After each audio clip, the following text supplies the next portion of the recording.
Hello, আসসালামু আলাইকুম। আজকে আমাদের একটা লাঞ্চ থালি শেয়ার করতেছি। এটা হচ্ছে গিয়ে আমি পনিরের রেসিপিটা আজকে ফার্স্ট টাইম ট্রাই করেছি। তো প্রথমে কাসুরি মেথি আমি হচ্ছে একটু ড্রাই রোস্ট করে রেখে দিলাম। এটা আবার লাস্টে ইউজ করব। আর এখানে যা যা লাগবে সব কিছু কেটে রেডি করে নিলাম।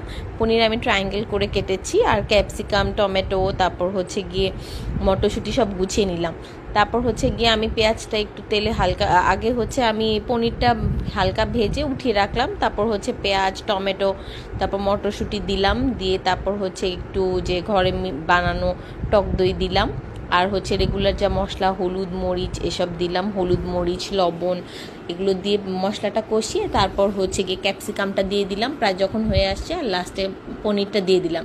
আর পানি দিয়ে একটুখানি ঝোলটা যখন মাখা মাখা হয়ে আসবে লাস্টে কাসুরি মেথিটা দিয়ে দিলাম, আর তরকারিটা রেডি।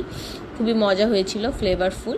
এটা হচ্ছে গিয়ে মাটার পানির, যেটা রেসিপি দেখে আমিও বানিয়েছি, কিন্তু এটা হচ্ছে আমার ইজিভাবে।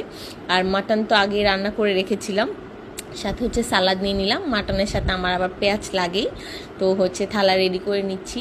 আজকে হচ্ছে মাটার পানির, মাটন ভুনা, সালাদ আর ডাল তো আছেই।